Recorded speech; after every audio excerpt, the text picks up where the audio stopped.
Hi everybody, my name is Dr. Nadine Plummer. I'm a naturopathic doctor and I'm here today to talk to you about sleep. But before we get into sleep, I just want to say one thing, and I want to encourage you, and I want to say congratulations on any lifestyle changes that you are making or have made, because you are on the right road. What is the right road? The right road is the road to better health. And one of the things that can help on that road and along that road to better health is sleep. It is getting better sleep. So we're going to talk about how to get better sleep today. What is sleep? And what happens in the body during sleep? People's sleep requirements may vary, and this is what I'm often asked. How long should I sleep for? How many hours should we be sleeping for? Well, sleep requirements vary, but generally speaking, research has observed changes in weight when people get fewer than 7 hours of sleep a night. And as we said during the weight loss presentation, I mentioned that I've written a book on life transformation, also on weight loss, called Authentic You, a step-by-step journey to the habits beyond dieting. During these presentations, we're talking about habits. We're talking about consistency. So during that weight loss presentation, I said that they'd done studies where they found that fewer than 5 hours of sleep tended to lead to weight gain. And in these studies, they've observed changes in weight when people get fewer than 7 hours of sleep at night. So fewer than 5 hours of sleep, you're kind of guaranteed, according to these studies, to gain weight. And we talked about some of those reasons why in that presentation. So if you haven't seen that presentation, go back and watch it. But in this study, they're saying kind of like 7 hours is the cutoff. So if you're on a weight loss journey, I would encourage you to get my book, step number 1. But on top of that, get more sleep, at least 7 hours of sleep a night. A major review found that short sleep duration increased the likelihood of obesity by 89% in children. Are your children getting enough sleep? You know they need more sleep than you do, sometimes up to 13 hours of sleep, depending on what age they are. And it increased that likelihood of obesity in adults by 55%. So can sleep make it difficult to lose weight? Absolutely. The lack of sleep will also decrease your motivation to exercise. Have you ever said, you know what, I'm just a little bit too tired right now, but I'm going to exercise tomorrow? I know that that was me when I was on my own weight loss journey towards losing 50 to 60 pounds. I don't know exactly how much it was, because at one point I thought, you know, I don't like what the scale is saying. I'm just not going to step on it anymore. That wasn't the way to lifelong change. But it made me feel better, but I continued to gain weight. I found that I had a decreased motivation to exercise. Was I getting good sleep at that time? Not really, because at night I was going to bed late, maybe 1 or 2 o'clock in the morning. I was studying, so this is, during my undergrad. And at 1 or 2 o'clock in the morning, sometimes I was eating and not sleeping. Therefore, the next day, I felt tired, I felt heavy, I did not have that motivation to exercise. So a lack of sleep will decrease your motivation to exercise. When you're not exercising, and we're doing a presentation on exercise, when you're not exercising, then you're not reaping those benefits of it being an aid in your weight loss journey. You're not reaping the cardiovascular benefits, and you're not reaping the psychological and mental health benefits of exercise. So getting more sleep can actually help you to feel more motivated to even go out and just have a walk. Walk for 30 minutes a day. Give that a try, walking for 30 minutes a day, and see the changes that you'll experience in your life. So another reason why getting good sleep is important. Poor sleep can increase your calorie intake by increasing late night snacking, that was me, increasing portion sizes, that was also me. You think this is a normal amount, but really you don't need that much, and the time available to eat. Guilty of all three. Of course, not now, but before. Why available time to eat? Because late at night you're snacking, at least I was. Late at night, I'm not going to bed earlier in the night. We'll talk about why that's important in this presentation. And then you sleep later, so you're waking up late, and as soon as you wake up, boom, oh my gosh. You don't have time to make that really nutrient-dense breakfast. You're on the road, and on the way you're stopping at Tim Hortons, and you're getting maybe a coffee and a muffin, or you're getting a donut, or you're grabbing, maybe you bought a package of prepackaged donuts, and you're grabbing that donut or that muffin, and you're off. And you are doing something that we talked about in the last lecture, the stress lecture, that you shouldn't do. You are eating while on the run, like this man, or you're eating while on the drive, or you're eating at work, etc., which leads to poor digestion. So all of these things are affected. The way we eat, the amount that we eat, the way that your body is going to metabolize and digest what you eat. All of those things are affected by poor sleep. Poor sleep also causes a raise in cortisol levels.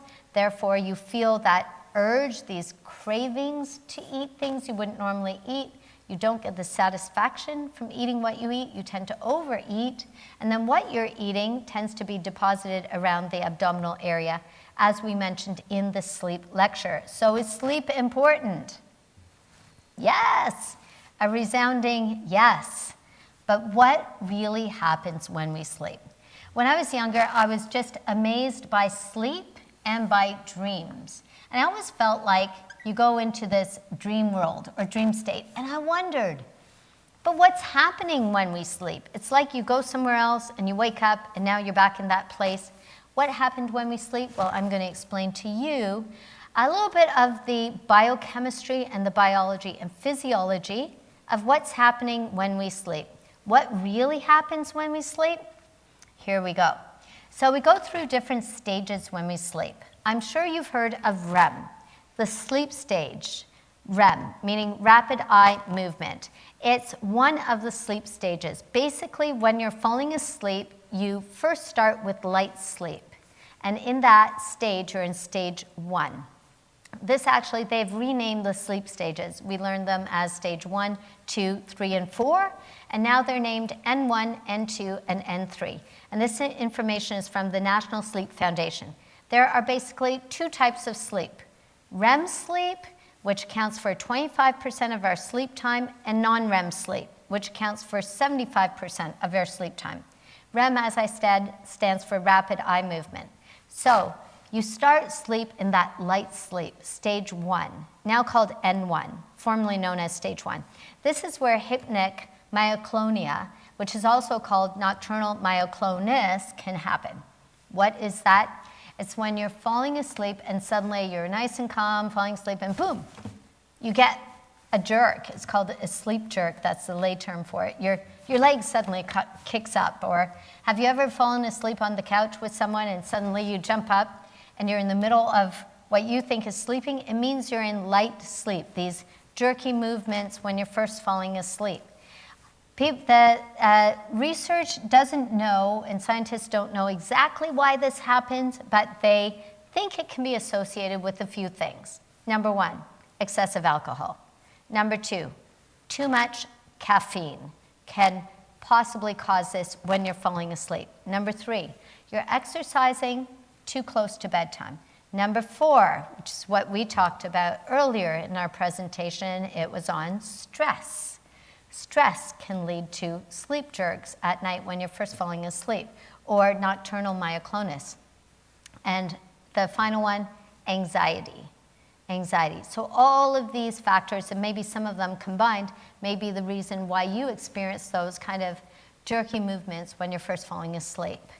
But this first stage, called light sleep, is kind of between being awake and falling asleep, and we all go through that first stage. And after that, then we go down into stage number 2, which is now called N2. What happens in stage 2? This is non-REM sleep. It's a period of light sleep just before you drop down into what I'd really encourage everyone to spend more time in, which is called deep sleep.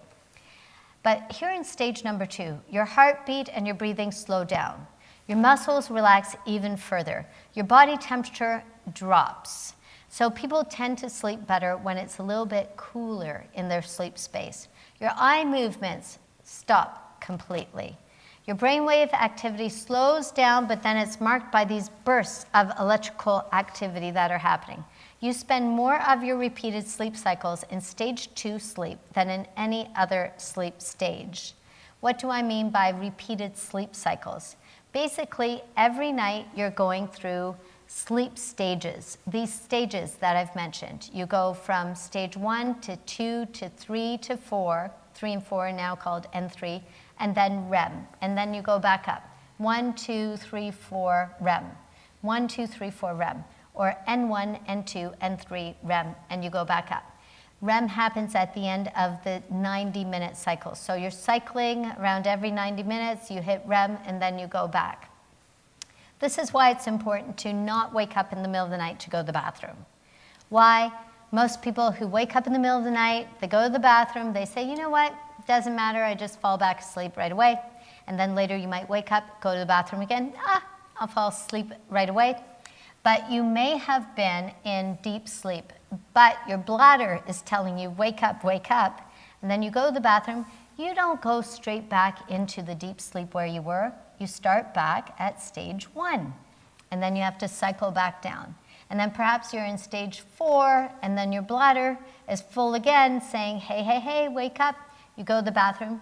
You don't go back to where you were. As I said, you're back up to stage 1. So it is disrupting your sleep, even though you don't think it is. And why is it important to spend time in deep sleep? Because that deep sleep is the restorative stage of sleep. That's the repair stage of sleep. That's where a lot of growth hormone is secreted during that stage in sleep. But we'll talk about that stage right now. You want to spend a lot of time in deep sleep. You want to spend a lot of time in certain stages of sleep, but deep sleep is so important. And it's not as though every moment of your sleep time, you're spending the same amount of time in each stage. You spend more time in this deep stage of sleep earlier in the night. You spend more time in REM, that stage of rapid eye movement type of sleep, later in the night. There are benefits to both, but you definitely want to spend more time you definitely want to do as many things as you can to not impede time in deep sleep. So not going to the bathroom in the middle of the night can help you to get better sleep, uninterrupted sleep. I always suggest to my patients that they stop drinking everything, water, tea, whatever it is, everything within 4 hours of bedtime. Stop drinking within 4 hours of bedtime to avoid having to wake up to go to sleep. So I said that this deep stage of sleep is so important. Let's look at what's happening during deep sleep. This is a period of deep sleep that you need to feel refreshed in the morning. Here sleep is deepest, and this is the most restorative stage of sleep. This stage occurs in longer periods, as I said, during that first half of the night. Your heartbeat slows down. Your breathing slows down to their very, very, very lowest level during sleep in this stage. Your muscles are relaxed, and it may even be difficult to awaken you. I know that I've been in deep, deep sleep before, and people have tried to wake me up. And they're like shaking my shoulder like, Dr. Plummer, wake up, Dr. Plummer, wake up. And it took a lot of shaking, like not just light, touching the toes kind of thing. And finally I woke up. I was in stage 4 in N3, deep sleep. Your brain waves become even slower, and a few things occur as well. And these are those wonderful restorative things that occur. Your blood pressure is going to drop. So can sleep affect blood pressure? Absolutely. If you are consistently getting less sleep, like a few hours of sleep every night, let's say you're consistently getting 4 or 5 hours of sleep every night, and you're a younger person, maybe in your 30s, 40s, 50s, and you need more sleep, then there may be not a causation, but a correlation between this lack of sleep and high blood pressure. You could try it just Actually, I won't even encourage it. I was going to say pull an all-nighter and then check your blood pressure next day. But I don't want to encourage that. I want to encourage good, high-quality, long sleep durations. During this deep stage of sleep, blood supply to the muscles increases. So if you're someone who works out, or if you're someone who has experienced a muscle tear, or you're in that recovery stage, even working out and you're in recovery, you need more blood supply going to the muscles to help to repair the muscles. So this getting more of that deep sleep is so important. And you might think, but I want the time. I don't want to sleep as much. I want that time to work out in the morning or whatever it is. I'm not saying completely change your cycle and your schedule, but I am saying that if you get more of that deep sleep, you're going to do most likely get better muscle repair, therefore do better in the gym. This is the stage where tissue growth occurs, where repair occurs, your energy is restored, protein regeneration occurs during this time, and as I said, muscle repair. This is where hormones are released. Growth hormone is released during this stage. It's essential for growth and development, including muscle development. So as you can see, this stage of deep sleep is a very important stage in sleep. Finally, after stages 1 or N1, N2, N3, which is deep sleep, stage 1 and 3 and 4, then we're going to drop down into REM. You only spend 25% of your night in REM. The first REM stage, say that quickly, the first REM stage occurs about 90 minutes after falling asleep, and then it reoccurs around every 90 minutes throughout the night, getting longer later in the night, meaning later in the night, you're going to spend more time in REM. Earlier in the night, you're going to spend more time in deep sleep. So what happens during REM? Your eyes move rapidly from side to side. So REM stands for rapid eye movement, as I said. Your eyes are moving back and forth behind your closed eyelids. You have mixed frequency brainwave activity. It becomes closer to that of your brainwave activity when you're awake. Your breathing becomes faster and faster and irregular. Your heart rate increases. Your blood pressure increases to near waking levels. Imagine if you're not getting a lot of that deep sleep earlier in the night and you're going to bed really late, maybe 3 o'clock in the night. I'm not talking about shift workers, but imagine if that's your pattern. You're going to bed at 2:30 in the night or 3 o'clock in the night, but you're still waking up at 7 o'clock. You're missing out on your deep stage sleep, and you're spending more time in REM. You're not getting that time that you need for the lowering of blood pressure, because in REM, your blood pressure's coming up, is starting to get ready for you being awake, so your blood pressure is near the level of a waking level. So I would encourage you, if blood pressure is something that you're worried about, go to bed earlier. You want to spend more time in deep sleep where your blood pressure is going to be lower. When you're in REM, your body becomes immobile and relaxed. Your muscles are basically turned off. Your arm muscles, your leg muscles, they're temporarily paralyzed. Why? It's going to prevent you from acting out your dreams. Interestingly, as you age, you actually spend less and less time in REM sleep. Memory consolidation, most likely, and this is important, memory consolidation. Do you want to have a nice, sharp memory for life? Pay attention to your sleep. Not only that, there are other things, nutrition, exercise as well, but sleep is a factor that people don't consider when they're thinking of memory. Memory consolidation most likely requires both non-REM sleep and REM sleep. REM sleep is important as it provides energy to your brain and energy to your body, and it supports daytime performance. So REM sleep is also important for memory consolidation. All of these stages together, N1, N2, N3, and then REM, all together they're called a sleep cycle. We go through several of these sleep cycles, N1, 2, 3, REM, back, 1, 2, 3, REM. And 1, 2, 3, REM. Several of these cycles every night. As a matter of fact, it could be 3 to 5 times in one night, but with each cycle, you spend less and less time in the deeper stage, that deep restorative sleep, known as N3. The effects of sleep deprivation. Before we go on to that, I just want to emphasize, as I already mentioned, the importance of going to bed earlier, because that deep sleep happens earlier in the night. So you want to get that restoration, the restore and repair, spending more time in that, or allowing your body to take advantage of that window of time, the earlier half of your sleep. So go to bed earlier so you get more time in deep sleep. What happens when you're not getting a lot of sleep over a certain period of time? The effects of sleep deprivation. Many people experience, as I mentioned, memory issues. During sleep, your brain forms connections that help you to process and remember new information. A lack of sleep can negatively impact both short and long-term memory.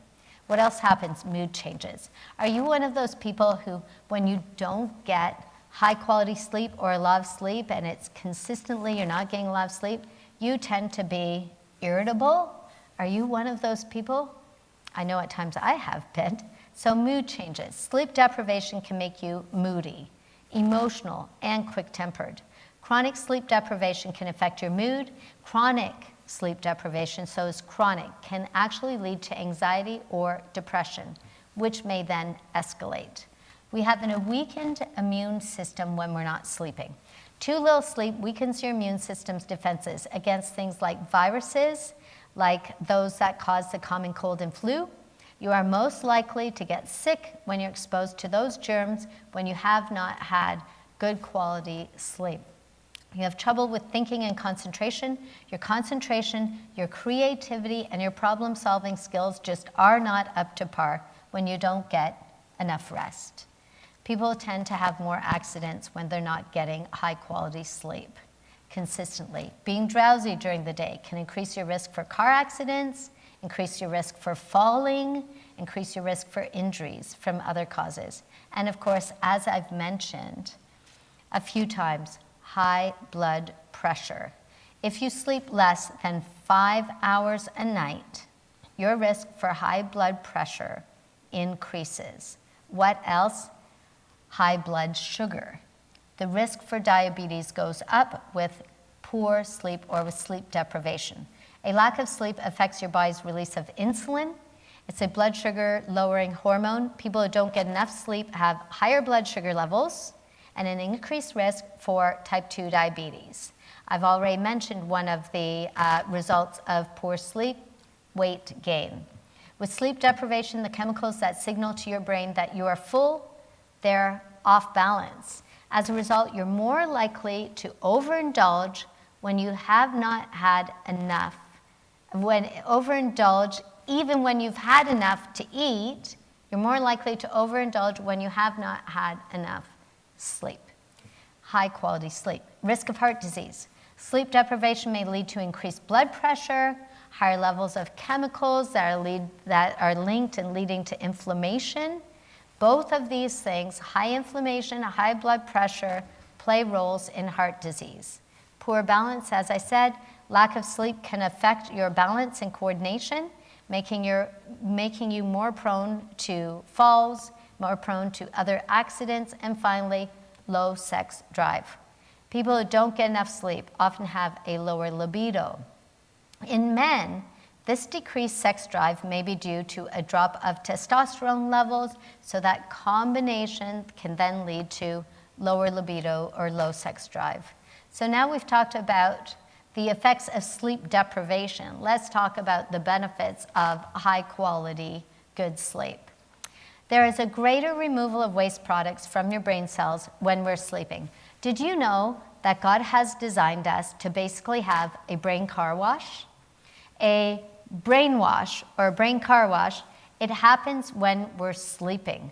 There are little cells in the brain that are like the brain's janitors. And those brain janitors, they kind of come online when you're sleeping and they clean up your brain. And instead of water, like water you would use in a car wash, the brain uses a type of fluid called cerebral spinal fluid. And cerebral spinal fluid is kind of coursing through the brain and the spinal cord, and it acts as a little bit of a buffer as well. Well, the cerebral spinal fluid basically washes out the debris from the brain when we're sleeping. There's a greater removal of waste products from brain cells when we're sleeping. So this is one of the reasons why sleep is important.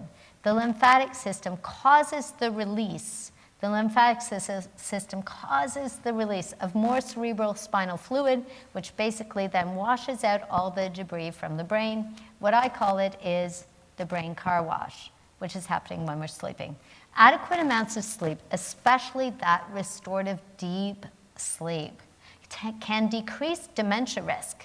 According to Johns Hopkins research, sleep deprivation puts you at a 33% increased risk of dementia. So one of the benefits, it's possible that high quality sleep over a longer period of time can decrease your dementia risk. Adequate amounts of sleep can aid in maintaining healthy blood pressure, as I've mentioned, and blood sugar levels. According to Johns Hopkins, those who are sleep deprived are more likely to have, number 1, high blood pressure, number 2, diabetes, number 3, narrowed blood vessels, which then lead to high blood pressure. Adequate amounts of quality sleep can contribute to happiness, contribute to a better memory, and of course contribute to a better mood. With sleep deprivation, there's a greater risk of depression, irritability, anxiety, and forgetfulness, as I've mentioned. Finally, adequate quality sleep contributes to a stronger immune system. Did you know that with sleep deprivation, there are fewer active immunity protectors? They're called the natural killer cells, and you're 3 times more likely to catch a cold. So how can we use sleep and the way that our brain responds to light to our advantage? How can we be more in sync with our body so we're getting the most out of the different times of day so that we sleep better at night? Well, I would say the answer is in the blink of an eye. The blink of an eye. Sounds exciting, right? I'll explain to you what I'm saying. The blink of an eye kind of controls something that's called our body's physiological clock. It's called the circadian rhythm, our body's natural cycle. It is like the body's 24-hour physiological clock. It helps to regulate when certain hormones or chemicals are released. This affects things like our mood, how sleepy or awake we feel, our energy levels, our cognitive function. Major hormones include serotonin and melatonin. Serotonin is like the daylight happiness hormone. Melatonin is like the nighttime, the drowsiness hormone. Did you know that your body has a physiological clock? At different times during the day, your body is secreting different hormones, and those different hormones help you to follow through in different activities. So I won't go through the whole circadian clock, but basically there's a certain time, if you are not a night shift worker, there's a certain time of day, closer to the evening, moving into nighttime, where your body knows, you know what, we're nearing the time for bed, I better increase the melatonin. I'm going to increase a hormone that will help you to sleep. And then at the end of the night, you know what, we're nearing time for wake up, I'm going to cut off the melatonin, we're increasing the serotonin, so you're going to have energy levels and energy to wake up. There's a time where testosterone is higher. There's a time where testosterone is lower. And yes, both men and women have testosterone. There's a time of day where you're more alert. There's a time of day where you're more coordinated. There's a time of day where you have greater cardiovascular efficiency, greater muscle strength.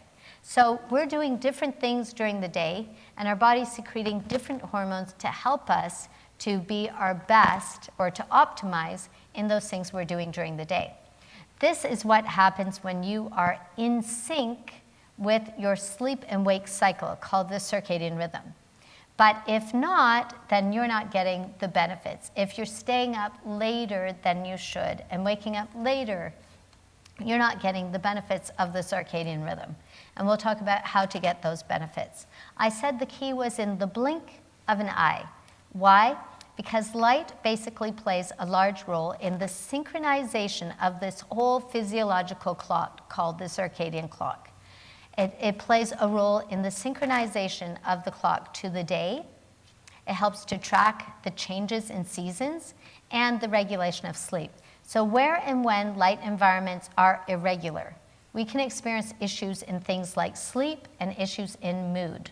Problems in our circadian rhythms can even cause learning deficits. So when you're not getting to sleep at the time where your body needs it, and you're not waking up at the time where your body needs it, over time, especially in children, those problems can lead to learning deficits. One of the key players, as I mentioned, is called, you could call it the darkness hormone or the sleep hormone, is called melatonin.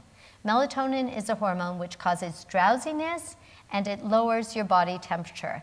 I'm not going to explain this whole thing, but I said the answer is in the blink of an eye. So basically, melatonin release involves the retina in the eye. The retina is at the back of the eye. You could call it a layer at the back of the eye. It's light sensitive. It detects light, which forms images and tracks objects, etc. So basically, light comes in to your eye, and it bounces off the retina, that layer that I just mentioned. And these light receptors receive the light from the lens, and they transform that light into photon energy. And then that is transformed into a signal, an electrical signal. This triggers a nerve impulse, and it's sent to the output neurons of the retina, and basically that signal is sent to an area in the brain called the suprachiasmatic nucleus, which is like the brain and body's pacemaker. That suprachiasmatic nucleus is in the midbrain, then that gets that signal, again like a relay race, and that sends a signal up to a gland in the brain, which is in the epithalamus, and that's called the pineal gland. And the pineal gland then responds by secreting melatonin. And all of this happens based on the amount of light that's hitting the retina. How much melatonin the pineal gland will secrete, the dosing is controlled by light. So that's why I said it's all happening in the blink of an eye. The suprachiasmatic nucleus, located in the hypothalamus, right above the optic, as an eye chasm. The hormones that it plays a role in generating not only help to regulate this sleep cycle, but also many different body functions that are happening within the entire 24-hour physiological cycle. So light plays a huge role, not just in sleep, but also in what's happening when you're awake. You can call this suprachiasmatic nucleus, as I said, you could call it the circadian pacemaker. It uses melatonin levels as a signal regarding the time of day. Melatonin secretion actually is happening throughout the day. It's highest at bedtime. It starts to ramp up, so like this natural sleep hormone, you may have heard of it as a supplement. It starts to naturally ramp up around 2 hours before bedtime. And the schedule of melatonin secretion is based on the light received by the retina, the blink of an eye. Have you ever gone to an event? For example, let's say you were invited to a wedding, and maybe your regular sleep time is 10:30 p.m. or 10 p.m., which is amazing because you're going to spend more time in deep sleep because it happens earlier in the night. So you're getting higher quality sleep because you're getting more sleep time when you're going to bed earlier. So let's say you normally go to bed at 10 p.m., but you're invited to this wedding. And then you're at the wedding, and the wedding's carrying on, and now it's 11 p.m. And there you are, you're sitting in your chair, and you're trying to stay awake, but you can't help it because this is you. And you're snoring away, and you don't want to sleep, and you don't want, especially the bride and the groom, to see you sleeping at their wedding. Why is this happening? That's actually that's a fairly good sign. Or that is a sign, let's say, instead of good, that's a sign that means that you are in sync with your circadian rhythm. You have put yourself into a state where you are consistently probably going to sleep at the same time every day. Therefore, your body has grown accustomed to ramping up the melatonin from 2 hours before bedtime, which would mean if that's happening at 10 p.m., at 8 p.m., melatonin's starting to ramp up. By 10 p.m., melatonin secretion is quite high, and boom, you feel sleepy. So that's a sign that you have been consistent in your sleep schedule. Melatonin secretion, as I said, is happening throughout the day. Highest at bedtime, starts to ramp up around 2 hours before bedtime. The schedule is based on the secretion of light. So before I talk about the importance of sunlight at night, what does this mean? It means that when you are receiving more light through your eyes, and this could include light from this device. This device gives off blue light, and this device as well, blue light. When you're receiving a lot of light, whether natural light or light from devices, then a signal is being sent up through the suprachiasmatic nucleus to the pineal gland. Basically, the signal is saying this. Your brain doesn't know. The signal is saying there's a lot of light, it must be daylight, cut off the melatonin secretion, it is not the right time to fall asleep. And therefore, that is why it's difficult to fall asleep after you've been looking at your phone with the blue light. I mean, there is a filter where you can get red light, but I advise not even using your phone before bed. But that's why it's difficult to fall asleep after you've been using this device, or you've had very bright, especially daytime lights on in your room, or you've been using your computer, unless you're exhausted. And it works the other way as well. You're not getting a lot of light. So that not a lack of light, darkness hitting the retina basically sends a signal to the brain saying, hey, I think it's nighttime. We better pump out the melatonin. This is why if you're a little bit sleepy, but you're okay, and then you go to the movies, the lights are off, you're not receiving that light, melatonin secretion goes up, and you're out for the next 2 hours. You have no idea what happened during that movie. Is that you? So this is the importance of light. That's why I said it's in the blink of an eye. So we're going to talk about some of the things to do before bed and some things to do that help with sleep based on this idea of light.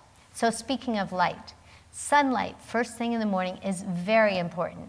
The importance of sunlight first thing in the morning. Even if it's a cloudy day, your body and mind will reset for the day, setting this physiological clock that I've mentioned, the circadian rhythm, for the entire day based on that light first thing in the morning.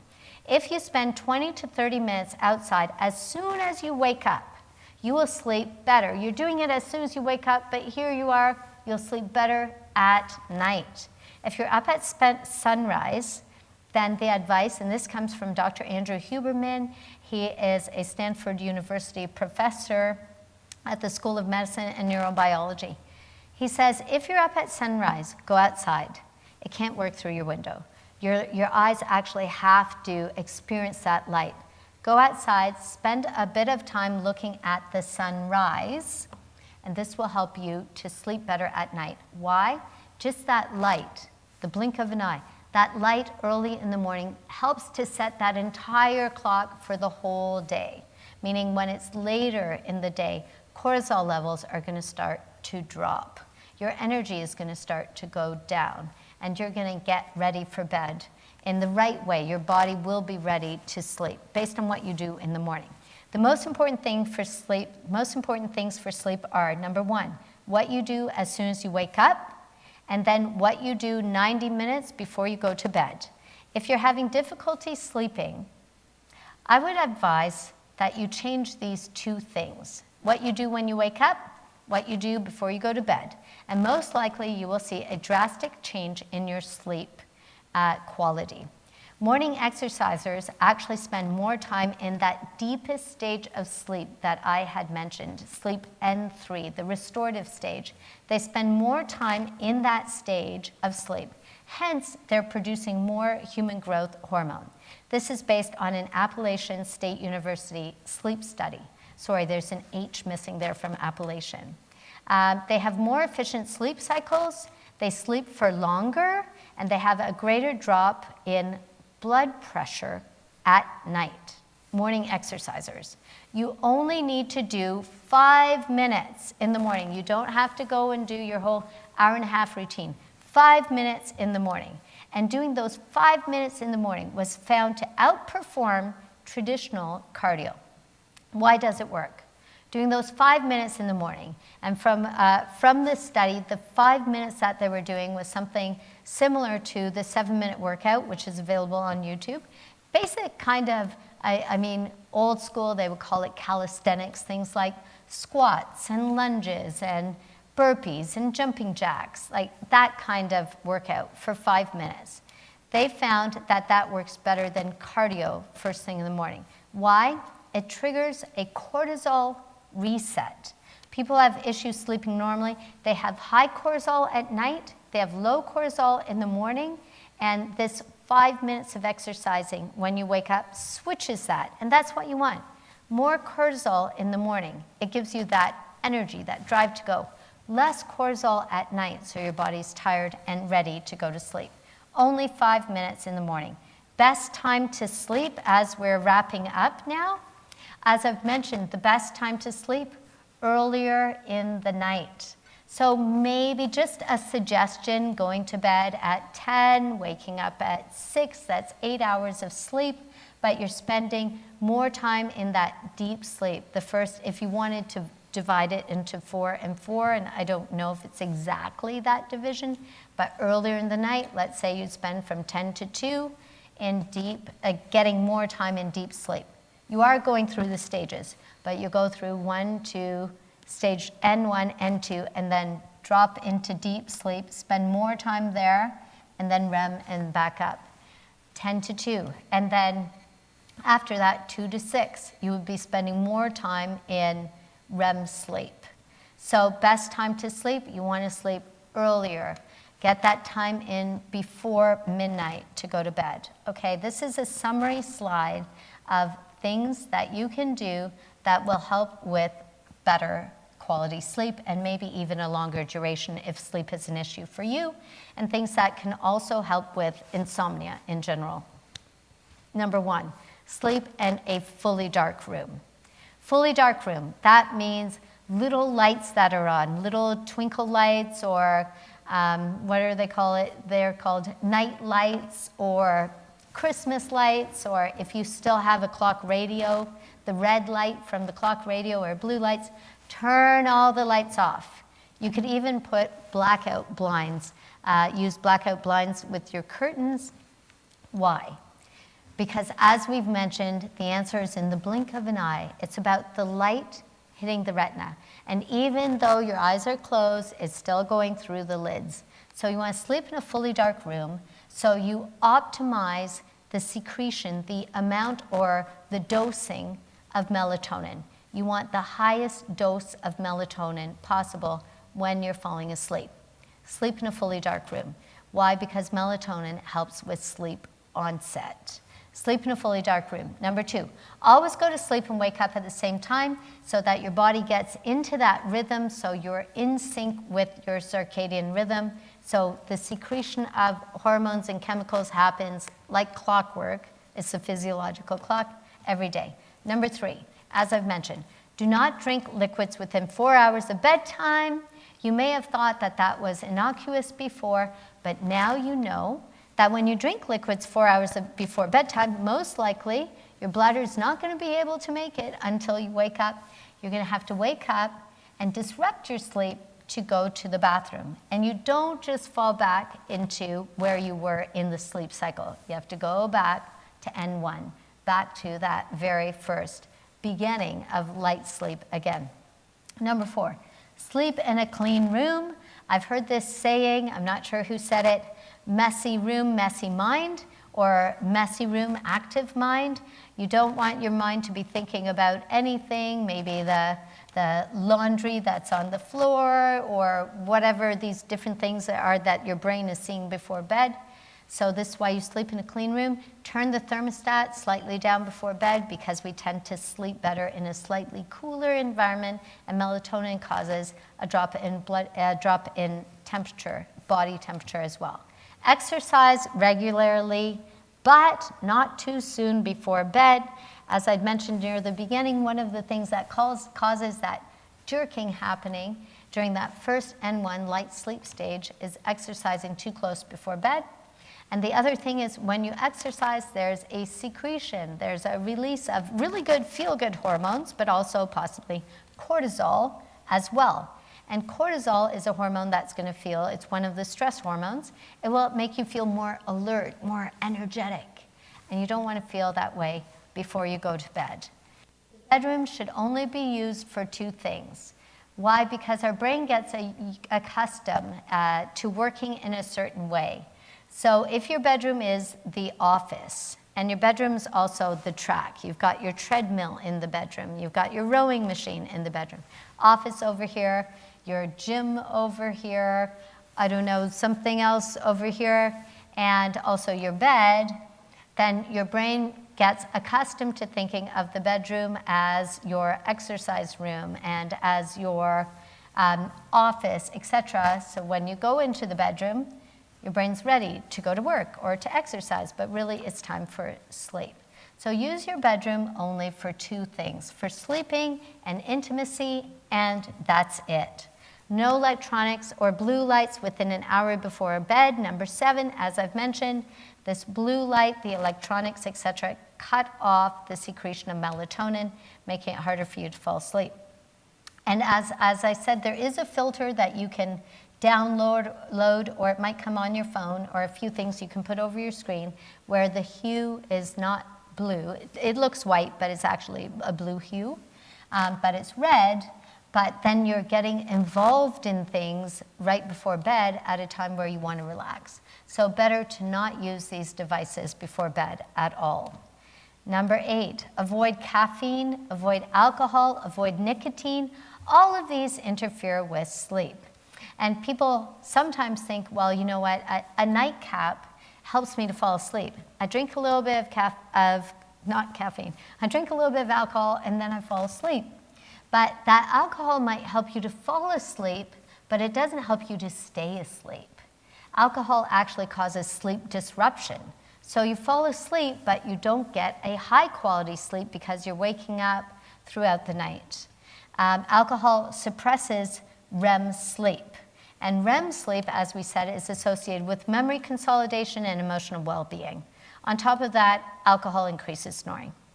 Number 9, get outside for 30 minutes in the morning. It will help you to sleep at night. And snoring, who knows, maybe you're waking yourself up, or you might be waking your partner up, all kinds of things. So getting outside, as I mentioned, for 30 minutes in the morning, it helps you to sleep at night, and then after you go outside for 30 minutes in the morning, maybe taking 5 minutes to do those quick calisthenic exercises that we talked about. Number 10, finally, no napping. If you absolutely have to nap, you can nap for 30 minutes if absolutely needed. But if you're napping for longer than that, you're not going to be tired. You're kind of resetting your whole physiological clock, so you won't be tired at night when you want to go to sleep. And it might take a while to get into a good rhythm. But once you're in a good rhythm, your body will be like in sync and you'll start getting tired at night. Of course, if you're doing these things, then you're not preventing that from happening. And finally, establish a de-stressing and a calming pre-bedtime routine. Your pre-bedtime routine would include changing the lighting. Maybe you have lamps in your room, so turn off the overhead light, put those light lamps on, put the lamps on. You could even change some of the lights in the lamps to more of a reddish hue. Maybe you have a pre-bedtime routine where you pray before bed.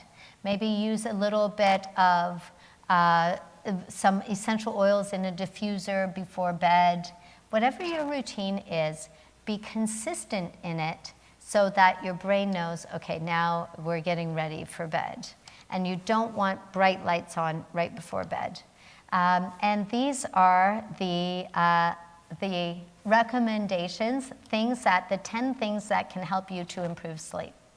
As we're ending up here, just something to help you manage. You can remember this.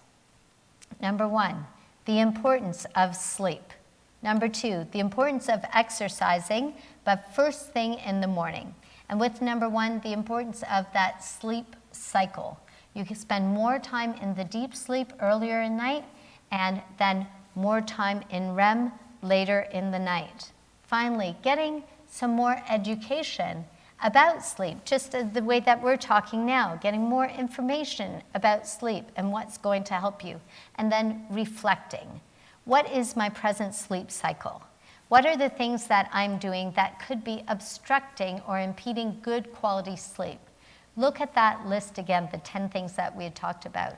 What are the things that I'm doing that are on that list that I didn't realize, but they are things that are actually making it difficult for me to get high quality sleep. Be the seer who sees the things that you need to help with high quality sleep. I want to end with this Bible verse from Romans chapter 12, verse 2. In Romans 12, verse 2, it says this: do not copy the behavior, or don't copy the behavior. I think this is from the NLT version. Don't copy the behavior and customs of this world, but let God transform you into a new person by changing the way you think. So what are the customs and behaviors of this world? And some versions actually say, do not copy the customs and the culture of this world.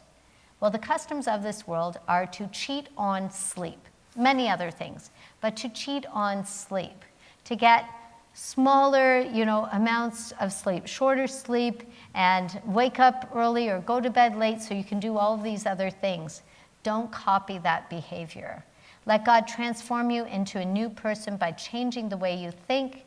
Spend that time, as I'd mentioned at the beginning, spend that time, and as I mentioned in the stress lecture, first thing in the morning, kind of setting the tone for the day. Maybe you can go outside, watch the sunrise, and pray at that time to God in gratitude for his beauty, and you can ask him to help you with sleep. Finally, as we ended the stress lecture, I do want to end with this final Bible verse from Philippians 4, verse 6. Why? Because sometimes people experience insomnia. They have difficulties falling asleep, and sometimes that's because of a racing mind or a sense of anxiety. So this is what this Bible verse says: be anxious for nothing, but in everything by prayer and supplication with thanksgiving, let your requests be made known to God, and the peace of God will guard your hearts and your minds. Let's end with a prayer. Shall we pray? Heavenly Father, Lord God, you are so good. We just pray and ask, Lord, that you'll help us to get better sleep. We pray and ask, Lord, that you'll take our anxieties and our fears and our mind racing away so that we can fall asleep. And Heavenly Father, Lord Jesus, I pray that you'll be with every one of us so that we can make the changes needed so that we can get better and longer, high quality sleep, and so that we can reap those benefits. We say these things in the name of Jesus Christ. Amen. Enjoy good sleep, everyone.